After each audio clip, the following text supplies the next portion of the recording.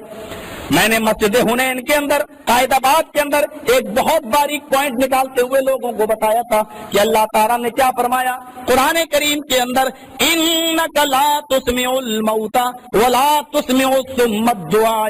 اے نبی آپ مردوں کو اپنی آواز نہیں سنا سکتے. غور کیجئے گا, اسمع یسمع اسمع سنانا, سمع یسمع سننا, اسمع یسمع سنانا, لا تسمع انک لا تسمع الموتى. موتا کا لفظ بھی موجود ہے. اے نبی آپ اپنی آواز مردوں کو نہیں سنا سکتے. مردوں کی کوالٹی نکال سکتے تھے لوگ, اس لیے اللہ نے یہ بھی کہہ دیا وما انت بمسمع من فی القبور. ان مردوں کو نہیں جو قبروں میں دفن ہیں. صاف کہہ دیا اے نبی آپ ان کو نہیں سنا سکتے جو قبر دفن ہے. اس آیت میں اللہ نے فرمایا انک لا تسمع الموتى ولا تسمع الصم الدعاء. کبھی آپ نے غور کیا, اللہ نے فرمایا اے نبی مردوں کو نہیں سنا سکتے, پھر یہ اور کہہ دیا ولا تسمع الصم الدعاء, بہروں کو بھی نہیں سنا سکتے. اچھا یہ کیوں کہا بہروں کو نہیں سنا سکتے؟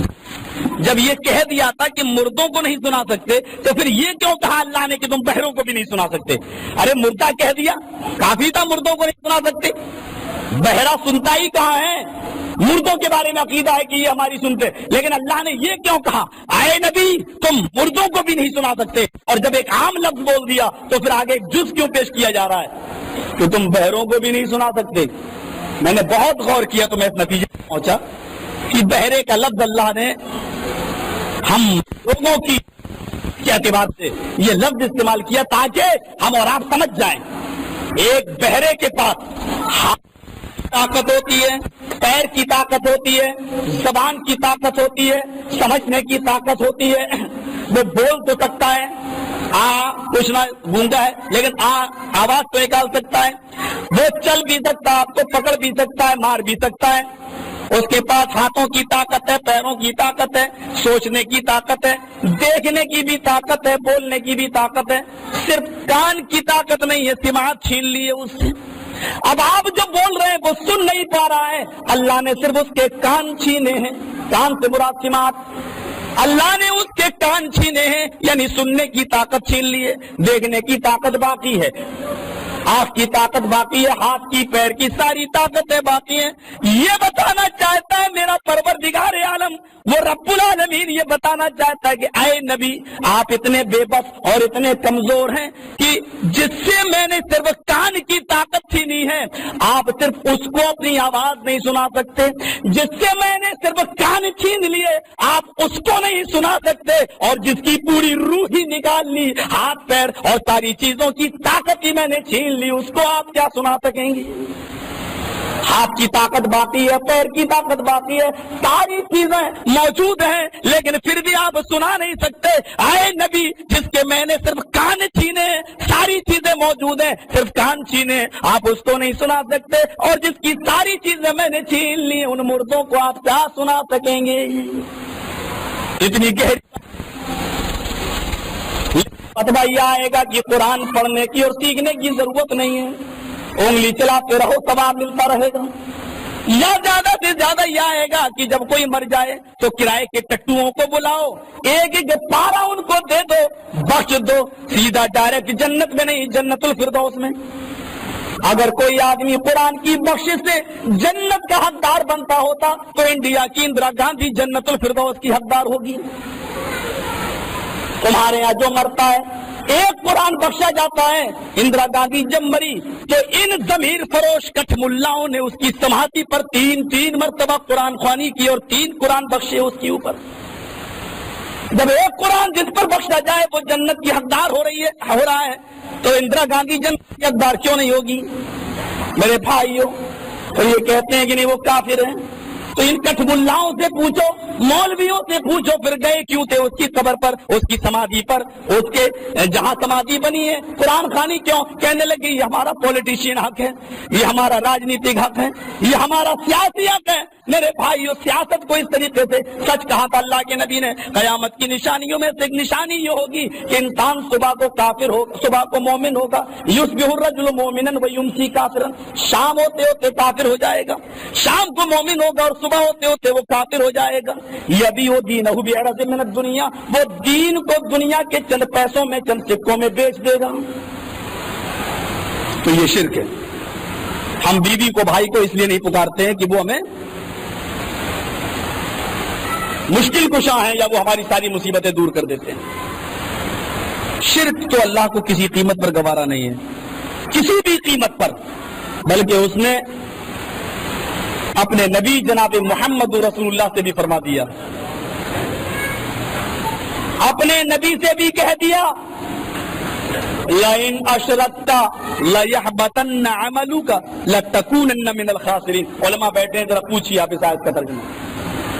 ان کہاں آتا ہے اور حرف شرط پر بھی لام داخل ہے، لَإِنْ أَشْرَكْتَ، ان اشرکتا نہیں، لَإِنْ أَشْرَكْتَ، حبط یحبط مانی چکنا چور کر دینا، کچل دینا، اور اس پر لام داخل ہے لَيَحْبَطَنَّ، اور نون تاکید بانون ثقیلہ داخل ہے، نون تاکید کا ثقیلہ کا نون بھی داخل ہے۔ اب ترجمہ یہ ہوگا، اے نبی سن لو کان کے پردے کھول کر، اگر آپ نے بھی شرک کیا لَيَحْبَطَنَّ عَمَلُكَ، تو آپ کے عملوں کو برباد کرنے سے دنیا کی کوئی طاقت نہیں روک سکتی ہے۔ لَيَحْبَطَنَّ عَمَلُكَ، تو آپ کے عمل بھی برباد ہو جائیں گے، لَتَكُونَنَّ مِنَ الْخَاسِرِينَ، اور تو بھی خسارہ اٹھانے والوں میں سے، جہنمیوں میں سے ہو جائے گا۔ اللہ نے اپنے نبی سے بھی کہہ دیا ہے، اے نبی اگر آپ شرک کریں گے تو آپ کے بھی سارے عمل برباد ہو جائیں گے۔ یہ شرک اتنا خطرناک جرم ہے جس کو وارننگ کے طور پر اللہ نے نبی سے بھی کہہ دیا، لَإِنْ أَشْرَكْتَ لَيَحْبَطَنَّ عَمَلُكَ، حرف شرط پر بھی لام داخل ہے، پھر جزا پر بھی لام داخل ہے، لَإِنْ أَشْرَكْتَ لَيَحْبَطَنَّ عَمَلُكَ، تو آپ کے عمل برباد ہو جائیں گے، چکنا چور ہر حال میں، کوئی نہیں روک سکتا ان کو۔ اور لَتَكُونَنَّ، پھر یہ بھی کہا، دیکھیے ذرا غور کیجئے، ادھر بھی نون داخل ہے، لَتَكُونَنَّ مِنَ الْخَاسِرِينَ، اور آپ خسارہ اٹھانے والوں میں سے، جہنمیوں میں سے ہو جائیں گے۔ شرک اللہ کو کسی قیمت پر برداشت نہیں۔ ان تدعوا للہ ندا وہو خلقک، اللہ کو چھوڑ کر کسی اور کو آپ نے پکارا حالانکہ اس نے تمہیں پیدا کیا، یہ سب سے بڑا گناہ ہے اللہ کی نظر میں۔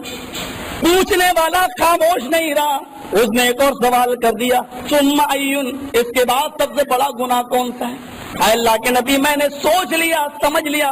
لوگ آیا کرتے تھے، ایک دیہات سے آیا، کافی دور کا رہنے والا تھا، اس کو رات ہی میں سفر کرنا تھا، دور جانا تھا، اس نے کہا اللہ کے نبی میرے پاس زیادہ وقت نہیں ہے، اے اللہ کے حبیب میرے پاس زیادہ ٹائم نہیں ہے، راستہ پرخطر ہے، راستہ ڈینجر ہے، درندے اور پرندے چرندے رہتے ہیں، ہم کو پھاڑ سکتے ہیں، کھا سکتے ہیں، رات ہونے سے پہلے مجھے گھر پہنچنا ہے۔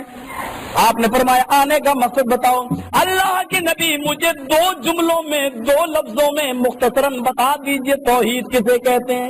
اے اللہ کے نبی مجھے ٹائم زیادہ نہیں، آپ کی لمبی چوڑی باتیں سننے کا وقت نہیں ہے میرے پاس، مجھے 2 لفظوں میں بتا دیجئے کہ توحید کسے کہتے ہیں تاکہ میں اپنے گھر آسانی سے پہنچ جاؤں۔ راستہ بڑا پرخطر ہے، آپ نے اس کی ضرورت کو سامنے رکھا، آپ نے اس کی منزل کو بھی اپنے سامنے رکھا، اور آپ نے اس کو 2 ہی لفظوں میں بتا دیا کہ توحید کسے کہتے ہیں۔ آپ نے فرمایا اذا اذا سألت فاسأل اللہ واذا استعنت فاستعن باللہ. جب سوال کر تو اللہ سے سوال کر اور جب مدد طلب کر تو اللہ سے مدد طلب کر. بس یہی توحید ہے. 2 لفظوں میں توحید بتلا دی اس کی. اس نے کہا اس کے بعد سب سے بڑا گناہ کون سا ہے؟ امام کائنات محمد رسول اللہ صلی اللہ علیہ وسلم اللہ کا حق بتانے کے بعد اب بندوں کے حقوق کی طرف آ رہے ہیں. فرمایا ان تقتل ولدک خشیۃ یتیم معک. شرک کے بعد سب سے بڑا گناہ یہ ہے کہ اپنی اولاد کو اس ڈر سے قتل کر دینا کہ یہ بڑے ہو کر میرے ساتھ کھائے گی. عرب کے اندر یہ دستور تھا. لڑکیاں جب پیدا ہوتی تھی تو ان کو زندہ درگور کر دیا جاتا تھا اور لڑکے تو شراب کے دھت میں اتنا زیادہ مست تھے یہ لوگ کہ یہ سوچتے تھے باپ کہ اگر میرا لڑکا بھی کہیں شرابی بن گیا تو وہ مجھ پر بوجھ بن جائے گا اور مجھے کما کر تو کھلائے گا نہیں بلکہ خود میرے ہی رزق میں سے میری روزی روٹی میں سے کھائے گا اور میرے اوپر بوجھ بن جائے گا. تو وہ اپنے لڑکوں کو بھی مار ڈالتے تھے. اگرچہ یہ چیز بہت زوروں پر نہیں تھی, کچھ خاص گاؤں اور کچھ خاص قبیلوں تک محدود تھی, لیکن چونکہ ایسا ہو رہا تھا اس لیے اللہ کے نبی نے فرمایا ان تقتل ولدک خشیۃ ان یتیم معک. اپنی اولاد کو اس ڈر سے قتل کر دینا کہ یہ بڑے ہو کر میرے ساتھ کھائے. ہمارے یہاں پر بھی یہ چیز ہو رہی ہے, اولاد کا قتل. 4 لڑکیاں ہیں, اب طاقت نہیں ہے, جہیز کا لین دین بہت زیادہ ہے. ڈاکٹر سے دیکھا بھائی میری بیوی حاملہ دیکھو, اس نے الٹرا ساؤنڈ پر چیک کیا, پتا چلا 5ویں بھی لڑکی ہے پیٹ میں. ڈاکٹر صاحب اب میں جہیز نہیں دے سکتا ہوں اور غریبی زیادہ, اس کو اسقاط حمل, اس کو ہمارے یہاں بولتے ہیں گربھ پات, اس کو جو ہے آپ آپریشن کر دیجئے, نکال دیجئے, مجھے نہیں چاہیے. ہمارے ادھر بھی ہو رہا ہے. ان کے یہاں لڑکیاں پیدا ہونے کے بعد بھی 1.5 سال تک وہ پرورش کرتے تھے اور 1.5 سال کے بعد جا کر دفن کرتے تھے عرب کے اندر. ہمارے یہاں تو ماں کے پیٹ میں مار ڈالی جاتی ہیں, رحم مادر میں. اس برائی کو روکنے کے لیے امام کائنات نے جو اصول جو قانون بنایا وہ بخاری شریف کی حدیث میں دیکھا جا سکتا ہے. فرماتے ہیں اللہ کے نبی جو بچہ بچی, جو لڑکا لڑکی رحم مادر میں مار ڈالے گئے, وہ حمل چاہے 15 دن کا ہو, 1 مہینے کا, 2 مہینے کا, 3 مہینے کا, وہ کتنا ہی بڑا کیوں نہ ہو, کتنا ہی چھوٹا کیوں نہ ہو, جو بچہ حمل ٹھہر جانے کے بعد ماں کے پیٹ میں قتل کر دیا گیا, مار ڈالا گیا, اسقاط کر دیا گیا, قیامت کے دن اللہ تعالیٰ اس بچے کو زبان دے گا. یہ بچہ اپنی زبان لے کر حاضر ہوگا.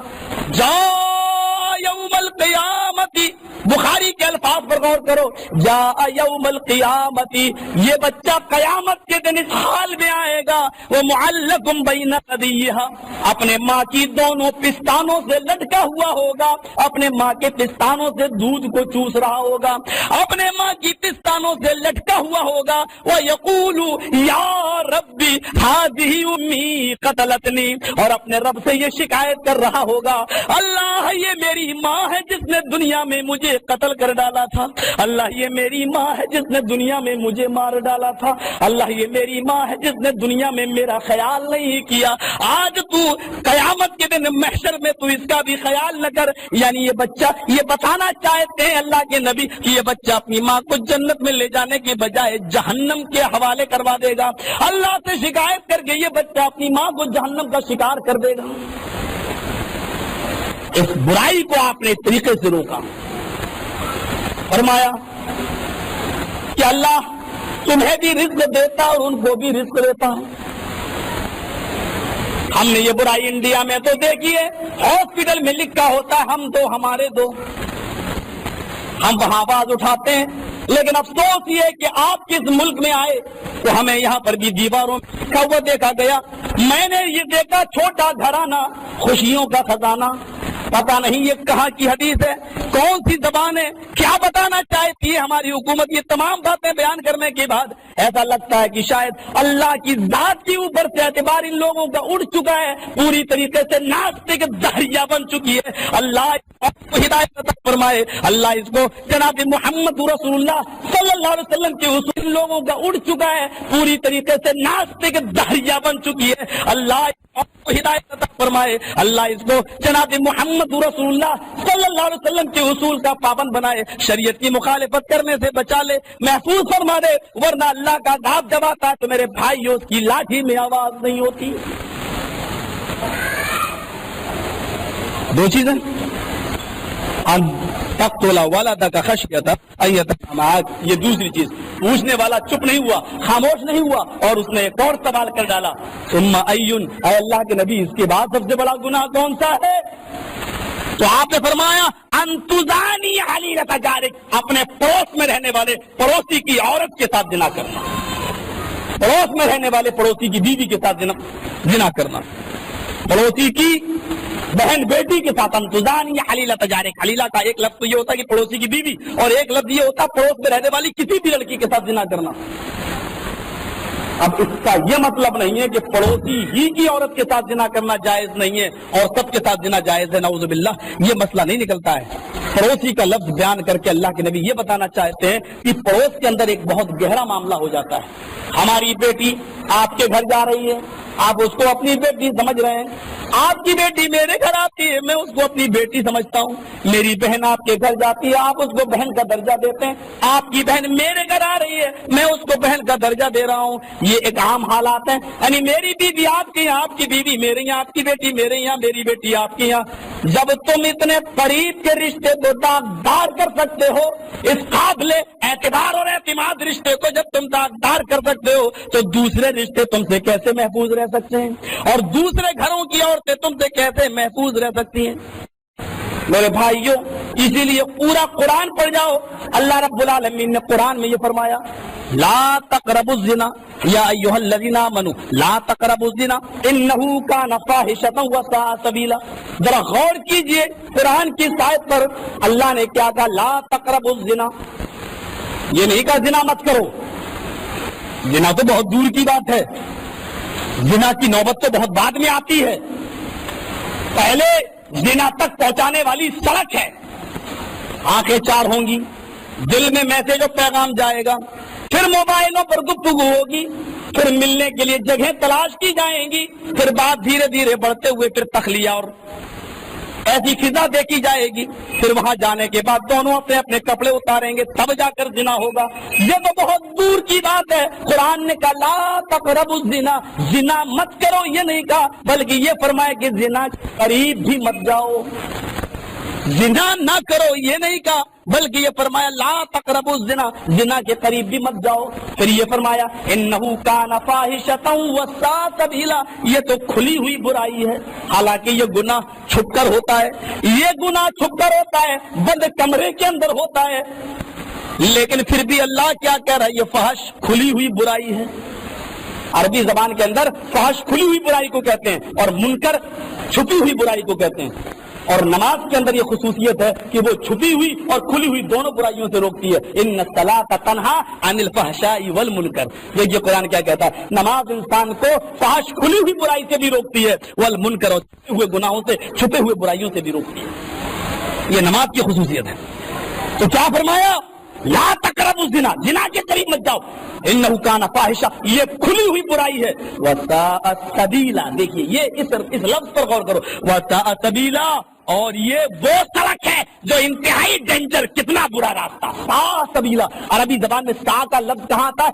اہل علم جانتے ہیں، سا سبیلا، کتنا برا راستہ، ساعت مستقر و مقامہ، قرآن میں کہا گیا نا جہنم کے بارے میں، انہا ساعت مستقر و مقامہ، کتنا برا ٹھکانہ ہے۔ یہ لفظ کتنا کہاں آتا ہے؟ یعنی اس کا انداز لگا نہیں سکتے کہ وہ کتنا برا ٹھکانہ ہے۔ جہنم اتنا برا ٹھکانہ ہے جس کے لیے اللہ نے کہا ساعت اتنا برا ہے کہ تمہارا دماغ، تمہارا ذہن اس کی برائی اور اس کے برے ٹھکانے کی طرف جا ہی نہیں سکتا، اس لیے یہاں پر بھی لفظ سا استعمال ہوا ہے، انہ کان فاحشۃ وساء سبیلا۔ یہ زنا کا راستہ جس راستے پہ تم چل رہے ہو اتنا غلط اور اتنا گندا راستہ ہے کہ تم اس کو سوچ بھی نہیں سکتے ہو، کیونکہ جس سڑک پر تم چل رہے ہو یہ راستہ تمہاری بہن اور تمہاری بیٹی تک پہنچ رہا ہے۔ کوئی چاہے گا کہ میری بہن کے ساتھ اور میری بیٹی کے ساتھ کوئی زنا کرے؟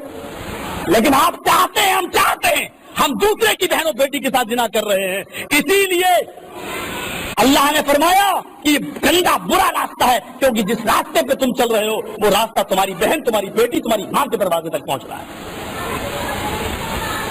اسی لیے تشریح میں یہ فرمایا، ایک شخص آیا اللہ کے نبی کے پاس، اللہ کے نبی مجھے زنا کی اجازت دیجیے، صحابہ کہا چپ